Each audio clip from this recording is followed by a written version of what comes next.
haven't done anything! Put your weapon down! Drop the gun. Stay where you are. Drop the weapon. Put your hands on your head. Get down on the ground now.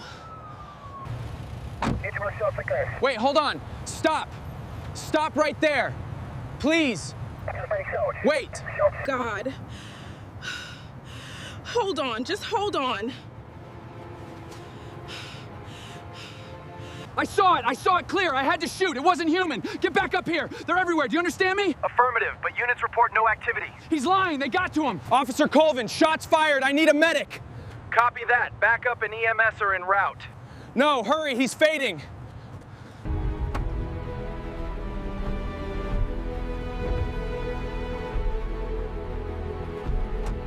Boots. Ma'am, get your hands where I can see them. Colonel Naomi Winslow did not move them an inch. Both palms stayed flat against the roof of her Toyota, exactly where the first officer had planted them 90 seconds earlier, and when she spoke, her voice came out level, unhurried, almost bored. Boots. My hands have not moved, Sergeant. They are right where your partner put them. Sergeant Roy Callahan did not like that answer. Boots. He did not like the calm underneath it either. In 14 years wearing a badge in Callaway County, North Carolina, he had learned to read fear the way other men read weather, and most people gave him some the moment his cruiser lights hit their mirror. Boots. This woman, filling her tank at Pump 4 on a bright Thursday afternoon off Route 58, had not given him a flicker of it. Boots. That absence sat wrong in his chest, the way a silence sits wrong in a house you know isn't empty. Boots. By sundown, a single grainy video from this gas station would be watched by more people than lived in the entire county. Boots. Callahan's badge number would be typed into more search bars than he had ever imagined existed. Boots. But right now, standing at the pump with his thumb already resting on the strap of his holster, all he knew was that the plate on this 10-year-old Camry had come back flagged stolen, and the woman attached to it was not acting like somebody with something to hide, which somehow made him more certain that she did. Boots. License and registration say Naomi Caro, he said, holding up the insurance card he had pulled himself from her glove compartment without asking. Boots. Systems got this vehicle registered stolen under a Naomi Winslow. You want to walk me through that? I got married 11 months ago, she said. Boots. Winslow is my name now. I haven't gotten around to updating the insurance card. Check the registration instead of the card, and it will match my driver's license. Boots. Convenient story. It isn't a story. It's paperwork I haven't finished. What Naomi did not know, what nobody at that gas station knew, was that Roy Callahan had walked into his shift that morning, already carrying something heavy. Boots. 2 nights earlier, an internal affairs memo had landed on Captain Ledbetter's desk, a third complaint in 26 months, this one from a delivery driver named Marcus Webb, who claimed Callahan had thrown him against his own truck over a broken taillight and called him a word that never should have left a badge holder's mouth. Boots. Ledbetter had not forwarded it yet. He was still deciding in the quiet, cowardly way men like Ledbetter decided things, whether burying it again was worth the risk this time. Boots. Callahan did not know it was still sitting on a desk instead of in a file cabinet. All he knew was that something in the department felt like it was tightening around him, and tightening things, in Roy Callahan's experience, needed to be met with more control, not less. Boots. He had spent 14 years mistaking control for safety. That morning, for reasons he could not have named even under oath, he decided the woman at Pump 4 was where he was going to prove, to himself more than to her, that he still had it. Boots. Behind her, at the edge of the concrete island, 23-year-old Officer Jesse Colvin shifted his weight and said nothing. He had run the plate himself from the cruiser before Callahan ever stepped out. Boots. The stolen flag carried a note attached to it, pending verification, filed 7 weeks earlier, the kind of note that usually meant a clerk somewhere had forgotten to close a file and gone home for the weekend. Boots. Colvin had started to say something about it. Callahan had cut him off mid-sentence before the words finished forming. That should have been the end of the whole encounter. Boots. 1 radio call to dispatch, 30 seconds, and the entire thing would have dissolved into nothing. Nice car for somebody who can't keep her own paperwork straight, Callahan said, nodding at the Camry's peeling clear coat, and the coat hanger antenna Naomi had never bothered replacing. Boots. Where'd you say you were headed today? I didn't say. And it isn't relevant to a traffic stop, Sergeant. It's relevant if I say it's relevant. Boots. Naomi said nothing to that. She had learned a long time ago that some questions were not questions at all, only tests dressed up as questions, and the only correct answer was silence, worn like armor. Boots. Her silence, though, did something to Callahan's face that Colvin would describe later. Under oath, as a kind of tightening, like watching a man take a personal insult from someone who had not actually insulted him. Boots. Instead, Callahan unclipped the strap on his holster. A woman buckling a toddler into a minivan at Pump 6 lowered her window partway, listening. Boots. Two teenagers by the ice machine stopped arguing about a video game and lifted their phones. A trucker refueling his rig at Pump 2 set the nozzle down without finishing and started walking closer, slow, uncertain. The way people move when they sense something is about to happen, but cannot yet name what. Boots. Ma'am, I need you to reach me your identification. It's in my bag on the passenger seat, Naomi said. I'm going to open the door and get it. Boots. Slowly. Don't move, you just told me to reach you my ID. I said don't move. Boots. Somewhere underneath the confusion, Naomi felt an old and familiar stillness settle into her chest, the kind that had once carried her through an ambush outside Ramadi 17 years earlier, the kind that had made majors, twice her age, go quiet in briefing rooms when she walked in with a folder under her arm. Boots. She was 43 years old. She had commanded 1,100 Marines. She had written 3 letters to 3 sets of parents that no rank prepares you to write. Boots. In a career built entirely on split-second judgment under fire, she had never once panicked in front of a man who was panicking in front of her. Boots. She opened the car door. Hands! Callahan screamed, and the gun was already up, already level, already trembling slightly in a two-handed grip that had never once in 14 years actually been used on a living person. Boots. Show me your hands. They're right here, she said, and her voice did not rise even 1 register. I am not armed. Boots. I am reaching for the identification you asked me for 30 seconds ago. I said, don't move. You gave me 2 different instructions in the same breath, Sergeant. Boots. I am trying to obey one of them. The woman at Pump 6 had her phone raised now, recording with both hands to keep it steady. Boots. The trucker had stopped 10 feet away, close enough to see everything and far enough to convince himself, in the fraction of a second he had to decide, that stepping any closer was not his place. Boots.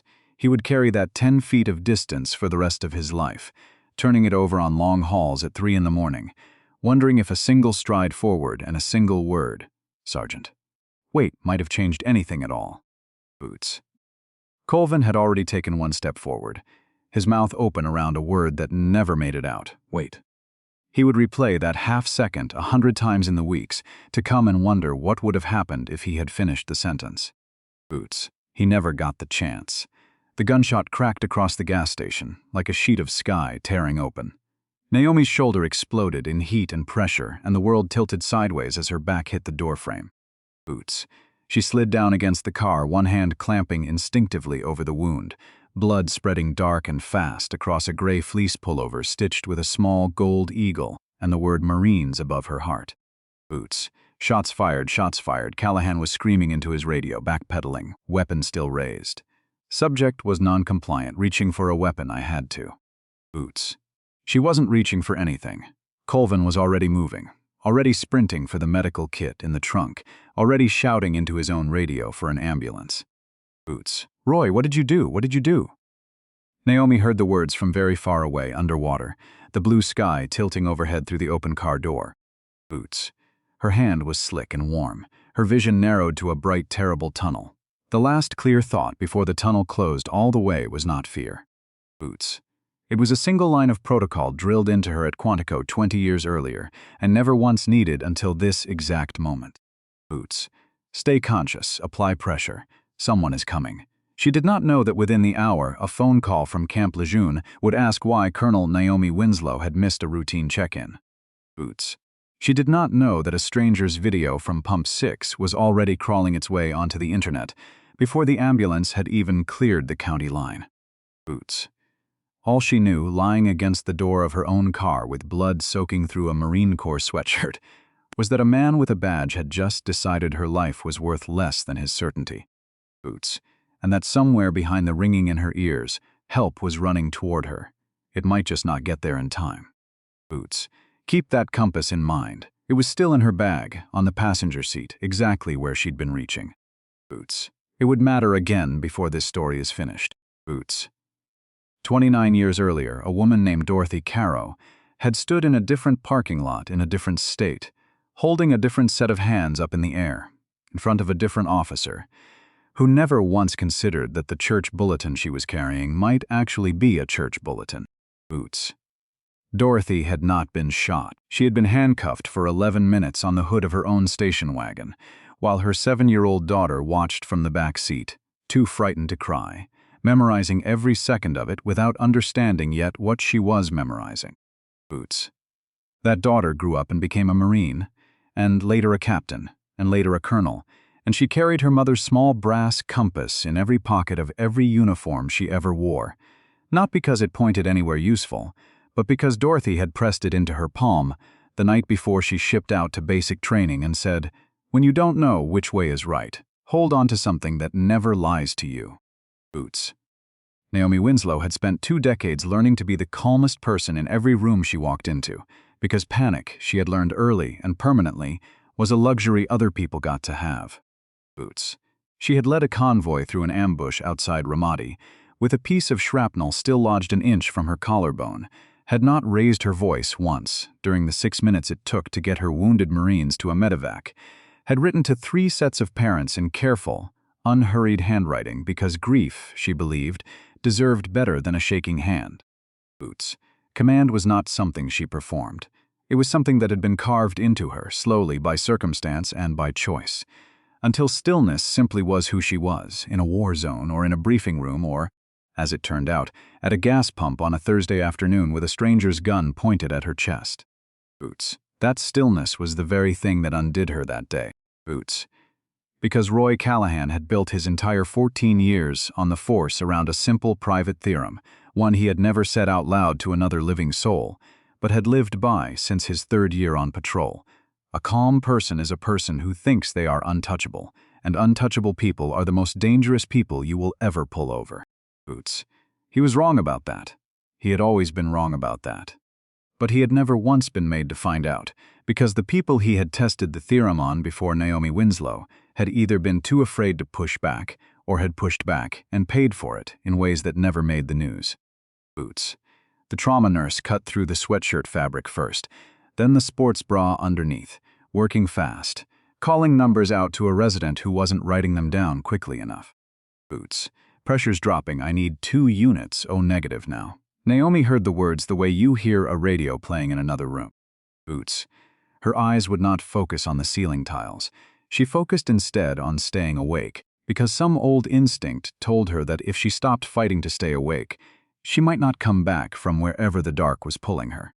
Boots. Ma'am, can you tell me your name? Winslow, she managed. Naomi Winslow. Nobody in the trauma bay reacted. Boots. To them, she was a Jane Doe with a gunshot wound and a sheriff's deputy posted outside the curtain, because Sergeant Callahan's report, already filed, already signed, said the subject had resisted, reached for a weapon, and forced the discharge of his firearm. Boots. The deputy at the door was not there to protect her. He was there because on paper she was a suspect. Boots. That should have been the end of the humiliation. It got worse. A young nurse named Mira Kapoor was cataloging personal effects when she found the leather bag Naomi had reached for at the gas station, the bag that had gotten her shot. Boots. Inside it, a wallet, a set of keys, a small brass compass worn smooth at the edges from 20 years of being carried in a pocket, and behind a torn zipper pocket, half hidden, a laminated card, its corners soft from handling. Boots. Mira turned it over. United States Marine Corps identification and privilege card. Winslow, NOMIJ Colonel USMC, she looked up. Boots. Naomi's hair had come loose from its knot, damp with sweat, and behind her left ear, just visible now that the collar had been cut away, was a small faded tattoo, a single silver eagle, the kind Mira's own cousin, a gunnery sergeant out of 29 Palms, had gotten inked the week he made rank. Boots. Doctor, Mira's voice cracked. Doctor, I need you to look at this. The attending physician glanced at the card, then at the patient, then back at the card, and something in the room's temperature changed. Boots. Get me a full status verification on this name, he said now. Because nobody in that room yet understood how far one phone call was about to travel. Boots. 200 miles south at Camp Lejeune, a duty officer named Staff Sergeant Ortiz watched a status flag turn red on his terminal. Boots. Colonel Winslow N. failed scheduled check-in. Last known location, Callaway, North Carolina. He did not hesitate. Colonels did not miss check-ins. Boots. He picked up a phone he rarely had reason to use. By the time Major Elena Vaseks, Naomi's liaison officer and the only person on base who had actually met her face-to-face, got the call back from Callaway County Regional confirming a gunshot patient under that name, her hands were already reaching for her keys. Boots. Tell me it's a clerical error, Vasquez said into the phone. It's not, the nurse said. She's in surgery, and Major, there's a sheriff's deputy posted outside her room. Boots. They're treating her like a suspect. Vasquez's jaw tightened, not for long. Back in Callaway County, Officer Jesse Colvin sat outside the trauma bay with blood, Naomi's blood, still dried brown on his hands, because nobody had thought to offer him a change of clothes, and he hadn't thought to ask. Boots. He kept replaying the half-formed words stuck in his throat. Roy, one syllable from stopping it. His captain, Marvin Ledbetter, found him there an hour later, and instead of asking if he was all right, asked him something else entirely. Boots. You corroborate Roy's report? Colvin looked up. What report? That she reached for something under the seat before he fired. Boots. She didn't reach for anything under the seat, Captain. She reached for her identification, he told her to. Ledbetter's expression did not change, which was somehow worse than if it had. Boots. Think carefully about what you put in writing, Jesse. That should have been the end of the pressure. Instead, it was only the beginning. Boots. Colvin walked over to his own body camera, still clipped to his vest, and for the first time in his 11 weeks on the force, understood that the badge on his chest and the truth in his mouth might not be pointing the same direction. Boots. He did not know yet that this footage, 34 seconds of unbroken, unedited video, was about to become the single most important piece of evidence in a case that had not officially started. Boots. He also did not know that outside, in the hospital parking lot, 3 black government SUVs bearing federal plates had just turned in off the highway in tight, deliberate formation. Boots. Neither did Captain Ledbetter. Neither did Sergeant Callahan, 3 miles away, still telling a dispatcher a version of the story that had already changed twice since the shooting. Boots. Hold that image of the SUVs a moment. Because what walked out of the middle one was not what anybody in that parking lot expected, and it would rearrange the entire shape of what happened next. Boots. Major Vasquez did not wait for hospital security to clear her. She walked straight through the automatic doors with her cover tucked under her arm and 2 escorts behind her, and the first thing she said to the deputy guarding Naomi's room was, "Stand down." Boots. This patient is a commissioned officer of the United States Marine Corps, and as of this moment you are no longer authorized to restrict access to her. Boots. The deputy, 26 years old and entirely unequipped for this conversation, looked toward Captain Ledbetter, who had just arrived at a half-jog, sweat beading at his hairline. Boots. With respect, Major Ledbetter said, this is an active local investigation. The subject is, the Colonel, Vasquez said, is a gunshot victim. Boots. And within the hour, this will not be your investigation anymore. Boots. What Ledbetter did not know yet, what nobody in Callaway County had bothered to check, was that the moment a federal service member becomes the victim of a violent crime while carrying materials tied to a classified transfer briefing, jurisdiction shifts automatically and permanently. Boots. There is no vote on it. He found that out 40 minutes later when the 3rd SUV's passenger door opened and NCIS Special Agent Diego Cordero stepped out holding a federal notice of jurisdiction, already signed. Boots. Captain Ledbetter, Cordero said, not extending a hand, I need every piece of evidence connected to the shooting of Colonel Naomi Winslow. Boots. Body camera footage, dash camera footage, dispatch logs, the original stolen vehicle report on the vehicle in question. All of it. Boots. Now. You'll need a subpoena for. I have one, Cordero said, holding it up without breaking stride. What I don't have yet is an explanation for why your sergeant's report says the vehicle came back stolen when the flag on that report shows it was marked pending verification 7 weeks ago and never followed up on. Boots. Ledbetter's mouth opened. Nothing useful came out. That single unclosed file, the one Colvin had tried to mention before Callahan cut him off, had just become the loudest piece of evidence in the entire case. Boots. Colvin handed over his footage without being asked twice. Cordero watched all 34 seconds in the front seat of his SUV, in silence, twice through. Boots. Then he looked up at the young officer standing beside the open door, still in blood-stained sleeves. You tried to stop him? Boots. I didn't stop him. You tried, Cordero said again, quieter. That's on the record now, too. For the first time since the gas station, Colvin felt something other than guilt settle into his chest. Boots. It did not feel like relief. It felt like the first solid ground he had stood on all day. He did not know yet that this footage, combined with a bystander video already circulating online with over 200,000 views, would be the reason Sergeant Roy Callahan spent that night in a federal holding cell instead of his own bed. Boots. Callahan was still in the precinct break room when they came for him, telling a dispatcher a third version of events that contradicted the first two. Boots. She reached under the seat, fast movement. I had half a second to make a call, and I made it. Boots. The break room door opened. 2 NCIS agents in tactical vests entered without knocking. Sergeant Roy Callahan, one of them, said, "You're being detained pending federal review in the shooting of a commissioned officer of the United States Marine Corps." Boots. Callahan stood so fast his chair clattered backward. "This is a local matter. You people don't have." "We have 34 seconds of footage that says we do," Cordero said from the doorway, "and a stolen vehicle report you never closed." Boots. "Sit down, Sergeant." Callahan did not sit down. It did not matter. He was on the ground, cuffed, 30 seconds later, and the last thing he shouted before they walked him out was the same sentence he had been rehearsing since the gas station. Boots. She was reaching for a weapon. Ask my partner. Ask Colvin. Colvin was standing in the hallway, arms crossed, and said nothing at all. Boots. Silence that day was the loudest answer Callahan ever got. The federal holding facility outside Callaway County had one interrogation room, and it had never once in its short history held a police officer. Boots. Roy Callahan sat in it now in a jumpsuit that did not fit, staring at a table bolted to the floor, waiting for a union representative who was not coming, because the union's legal fund had been frozen the moment Cordero's team found the emails. Boots. Sergeant Callahan, Cordero set a folder down without opening it. Your captain gave a statement this morning. Ledbetter wouldn't. He would. Boots. And he did. Cordero pressed play on a small recorder. Captain Marvin Ledbetter's voice filled the room, tinny and unmistakable. Boots. Callahan's had 3 complaints in 2 years I never forwarded. I told him after the second one to slow down. Boots. He didn't listen. This one's on him. I'm not going down for this. Callahan's face went the color of old paper. Boots. He sold you out in under 6 minutes, Cordero said. For context, most people last 20. The report was damning. Boots.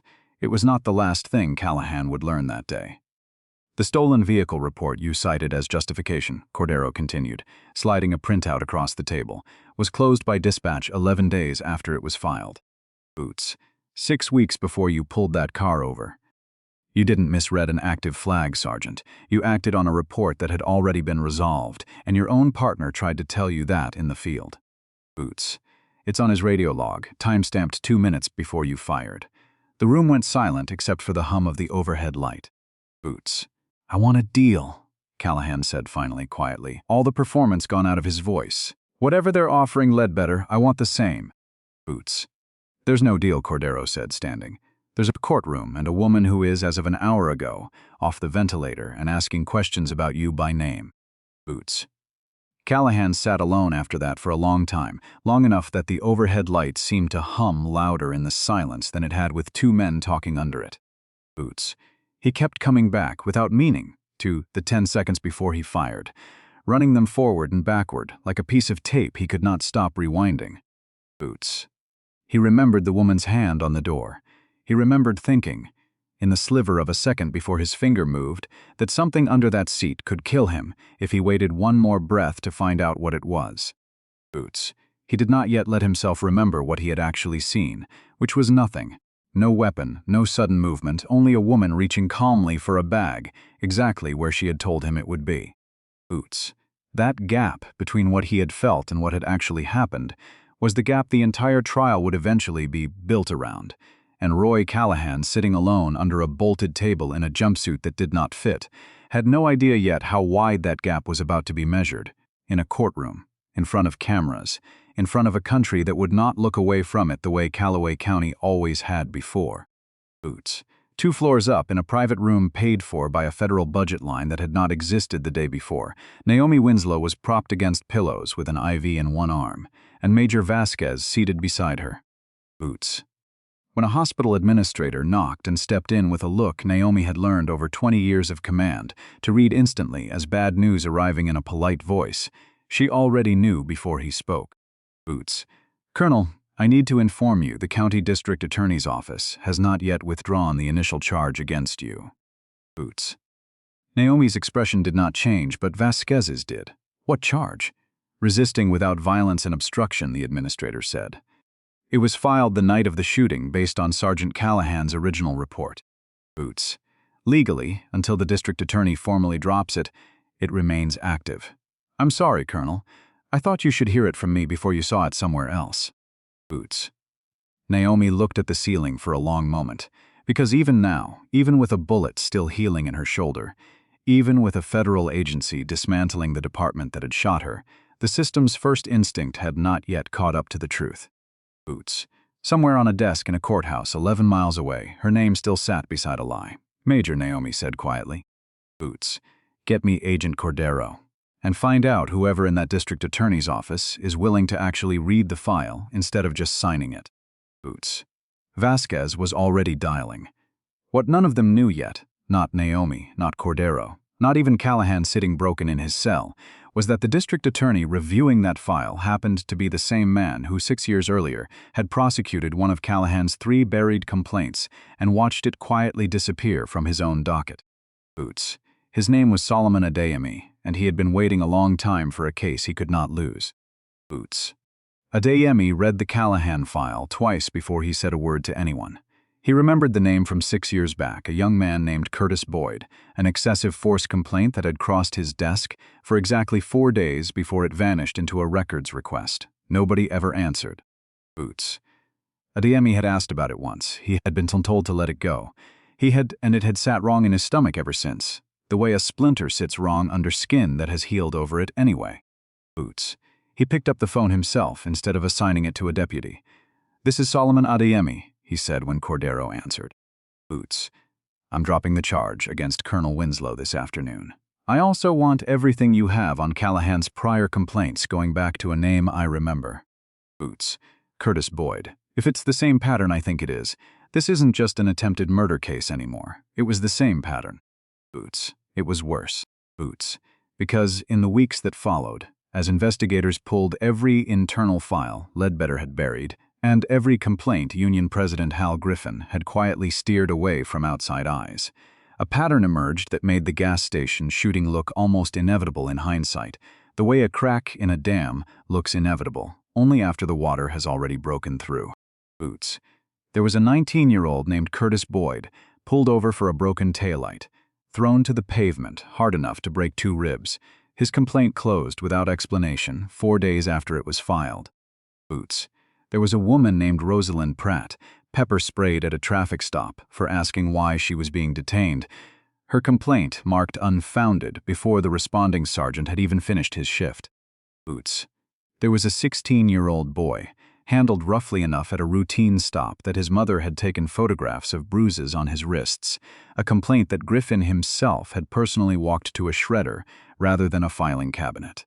Boots. 6 names in total surfaced in the first month alone. Investigators suspected there were more. Hold on to that number, 6. Boots. Because by the time this story reaches its courtroom, that number is going to matter more than anyone in Callaway County wants it to. Boots. Rosalind Pratt agreed to testify only after her daughter, 22 and furious, in a way her mother had never let herself be, sat across the kitchen table and asked her one question that Rosalind could not find an answer to. Boots. If you don't say it now, who do you think is going to say it for you? Boots. Marcus Webb, the delivery driver whose broken taillight complaint had sat unread on Ledbetter's desk the very morning of the shooting, drove 4 hours from a new job in Richmond to give his statement. Because by the time investigators found him, he had already left Callaway County and sworn he would never set foot back in it. Boots. The 16-year-old boy, now 17, would not testify himself, but his mother stood in the courthouse hallway and produced the photographs of his bruised wrists from a manila folder she had kept in the back of her closet for 2 years. certain nobody would ever ask to see them, and quietly grateful, in a way that made her voice shake, that somebody finally had. Boots. None of it, on its own, would have been enough. A complaint here, a photograph there, a driver too afraid to come back to a county that had hurt him. Boots. That was the entire design of the silence Ledbetter and Griffin had built, brick by brick, memo by unforwarded memo, for years. Boots. It only became undeniable once it was laid out side by side, 6 separate stories from 6 people who had never met each other, all described exampling the same man, doing the same thing in the tone of voice, certain every single time that he was the one keeping the peace. Boots. The trial began 14 weeks later, and by then the story had outgrown Callaway County entirely. National reporters filled 2 rows of the gallery. Boots. Camera trucks lined the street outside the courthouse from 6 in the morning. Curtis Boyd sat in the 3rd row, watching a courtroom finally do what it should have done 6 years earlier, his wife's hand wrapped tightly around his own. Boots. Jesse Colvin testified first. He did not perform. He answered every question in short, plain sentences, and when the defense attorney asked why he hadn't stopped his training officer sooner, he said only, "I tried." Boots. I was 11 weeks into the job and he outranked me by a decade. I know that's not a good enough reason. Boots. I've thought about it every single day since. Nobody in the gallery moved. Captain Ledbetter testified next and tried one final time to describe his silence as a management decision rather than a cover-up. Boots. Adeyemi did not raise his voice. He simply played the captain's own recorded words back to the room and let the silence that followed do the rest of the work. Boots. Callahan did not testify. Boots.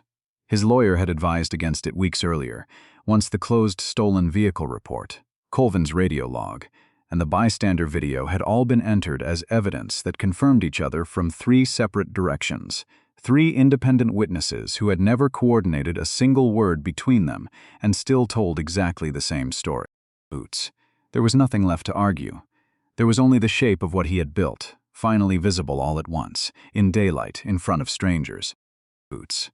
Between Ledbetter's testimony and Naomi's, Adeyemi called one final witness the defense had not anticipated, a records clerk named Odessa Finch, who had processed the original stolen vehicle report 7 weeks before the shooting. Boots. She testified, in a voice barely above a whisper, that she remembered closing the file personally, remembered stamping it resolved, and remembered 3 days later being told by a supervisor to leave the case open in the system a little longer, just in case, without ever being given a reason why. Boots. She had no way of knowing at the time that just in case would end with a bullet in a colonel's shoulder. Boots. She cried on the stand, not for herself, but because for 7 weeks a piece of paper she had already closed had been sitting in a system somewhere, waiting to become a justification nobody should have been allowed to use. Boots. Naomi Winslow gave her statement on the final afternoon.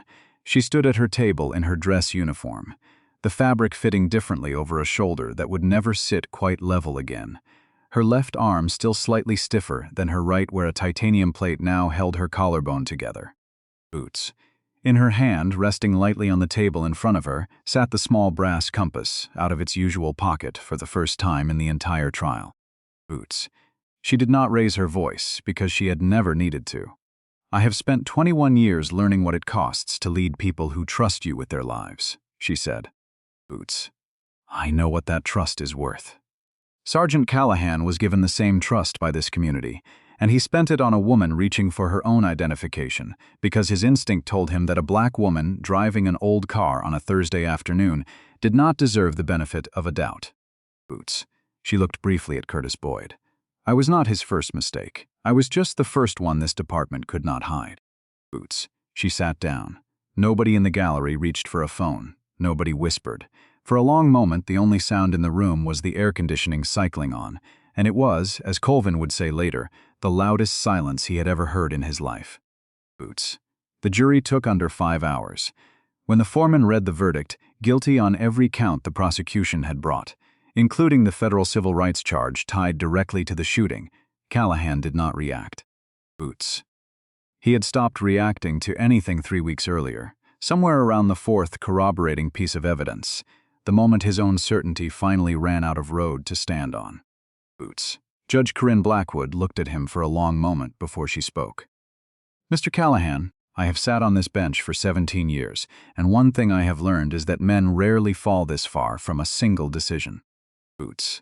They fall because they were given chance after chance to make a different one, and refused every time. Your captain gave you a warning after your second complaint. Boots. You ignored it.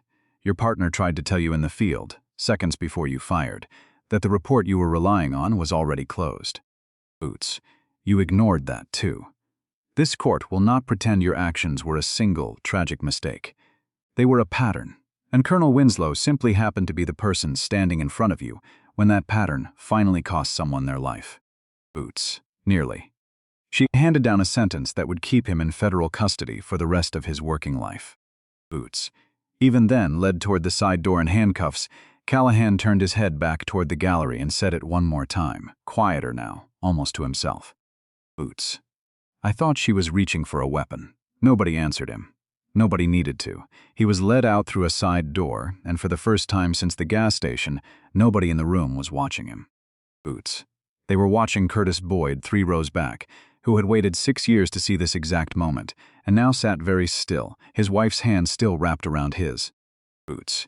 7 months into his sentence, in a federal facility 3 states from Callaway County, a chaplain who made rounds every Tuesday found Roy Callahan sitting on the edge of his bunk with a single sheet of paper he had started and crossed out 4 times. Boots. He was not writing to a judge. He was not writing to a reporter. He was trying for the first time since the gas station to write to Naomi Winslow herself, and he could not get past the first line without tearing the page in half. Boots. What finally stopped him from throwing the 5th attempt away was not guilt exactly, or not only guilt. It was the plain, unbearable fact that had been sitting underneath his story since the day he told it, the one he had spent 14 years and 1 trial refusing to look at directly. Boots. She never once moved wrong. I moved wrong. I decided what I was going to see before I ever looked at her. Boots. He did not send that letter. He was not ready to, and some part of him understood he might never be. Boots. But he kept the torn pages in a drawer beside his bunk, and the chaplain noted, in the quiet way, chaplains note things they are not required to report, that it was the first time in 7 months Roy Callahan had stopped talking about what she did and started talking about what he had done instead. Boots. The rest of the reckoning arrived in the weeks that followed, 1 document at a time, the way a house settles after a storm has already passed through it. Boots. Ledbetter pleaded guilty to obstruction and evidence tampering and received 8 years, along with the loss of his pension. Griffin was barred permanently from union leadership and indicted separately once investigators traced the same pattern of buried complaints across 5 other officers he had protected over the better part of a decade. Boots. The department itself was placed under a federal consent decree with a new independent complaint review board that no captain could quietly shelve again, and a mandatory verification requirement for any traffic stop involving a flagged vehicle. Boots. Curtis Boyd's case, closed without explanation 6 years earlier, was formally reopened the following month, and this time it did not disappear. Boots. 2 weeks after the verdict, a letter arrived from the commandant's office. Naomi read twice at her kitchen table before she called Major Vasquez. Boots. Promotion boards move on years of fitness reports, not headlines, and hers, it turned out, had been sitting unresolved for 11 months before the shooting had ever happened. Boots. It was built on a career the Marine Corps had never needed a bullet to notice. The shooting had not created the promotion. Boots. It had simply meant the entire country was watching when it finally came through. On a bright Saturday in early spring, Naomi Winslow stood on a small stage at Camp Lejeune, while a 3-star general pinned the single silver star of a brigadier general onto her shoulders, replacing the eagle insignia she had worn since the day at the gas station. Boots. Her husband stood in the front row, his own hand tightening around hers the same way it had gripped the phone, the night a nurse first told him she was in surgery. Boots. In her jacket pocket, where it had ridden through every deployment and every promotion board and every hospital room since, sat the small brass compass that had started this entire story, the one she had been reaching for, when a man decided her life was worth less than his certainty. Boots. Curtis Boyd had driven 6 hours to be there, standing near the back of the crowd in a suit he had bought specifically for that morning, and when the applause started, he clapped longer than anyone around him, long enough that his wife finally rested a hand on his arm, not to stop him, only to let him know she was still standing right beside him while he did it. Boots. Odessa Finch had sent a card that arrived the week before, 4 lines long, thanking Naomi for something Odessa herself could not fully name, and Naomi had read it twice before setting it on the mantel, where it still sat that morning. Boots. Major Vasquez stood a few feet away, and beside her, in a dress uniform of his own, stood Jesse Colvin, accepted 3 weeks earlier into a federal law enforcement training program on the strength of a recommendation letter Naomi had written herself. Boots. She found him afterward near the edge of the crowd. "You didn't have to write that," he said. "I didn't do it because I owed you," Naomi said. Boots.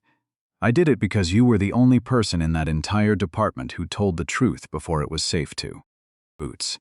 He didn't have an answer for that. He didn't need one. Naomi turned and looked back out at the parade ground, the same discipline, the same order, the same quiet competence that had carried her through a war zone, and in the end through a gas station on Route 58. Boots.